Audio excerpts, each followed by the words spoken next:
یو زنانه د غامدیه، الغامدیه من الازد، د بخاری شریف روایت دی.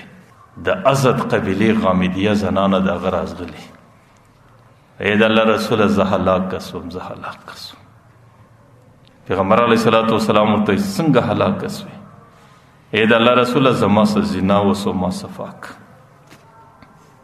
پیغمبر علیه الصلاة والسلام هغه زنانې ته زنا به نه درسه سوې، اسی د زنا دواعي و د زنا عمل و د زنا فعل ته به نږدې سوې، حقیقي زنا به نه درسه سوې.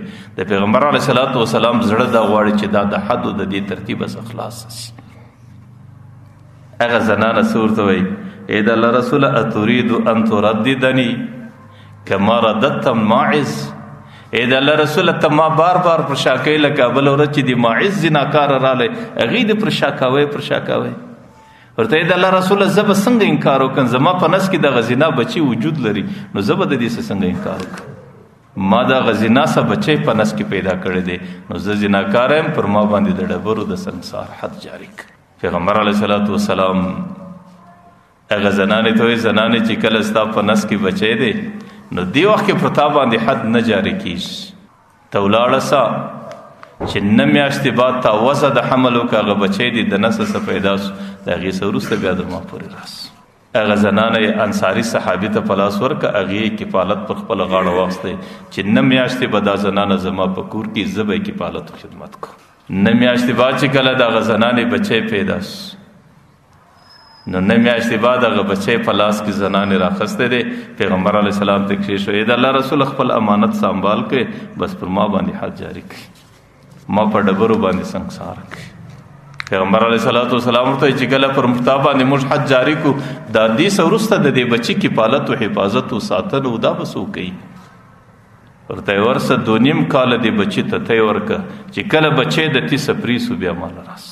هغه زنانه بیا ولاړه 2.5 کاله زمانه، هغه زنانه دې خپل بچي ته تی ورکړي چې کله 2.5 کاله تیر سو، یو ورځ یې د ډوډۍ ټوکړه په بچي ته په لاس کې ورکړې ده، هغه ټوکړه یې په لاس کې د هغې په خوله باندې وهي او خوري یې. پیغمبر علیه السلام ته یې بچی پیش کړي، د الله رسوله د دې خوراک زما د سینې څه نه دی، د خپل خوراک کولی سي، خپل امانت سنبال کې پر ما باندې حد جاری کړي.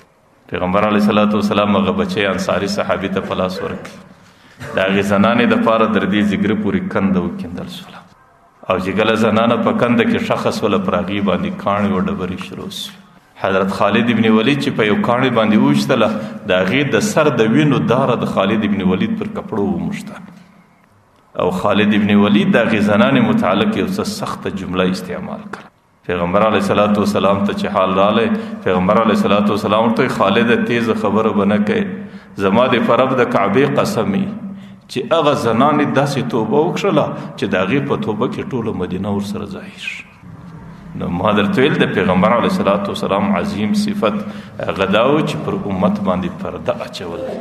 پیغمبر علیه الصلاة والسلام وایي من ستر مسلما، چې کله پر یو سړي باندې عیب رالی او تا په یو ګناه کې ولیدی، پر هغې باندې دې پرده واچوله، بس پټ دې کوې، د مجلسه پورې دې نه ورسوئ او د خلکو په مخ کې دې رسوا نه کوي، نو ستر الله فی الدنیا والآخره، الله تعالی به په دنیا او آخرت کې ستا ستر او ستا عیبونه خوندي کړي. دنیا کې به دې الله تعالی پرده خوندي کړي، او د قیامت په میدان کې به دې الله تعالی د رسوایي او د ذلت څخه محفوظه کړي.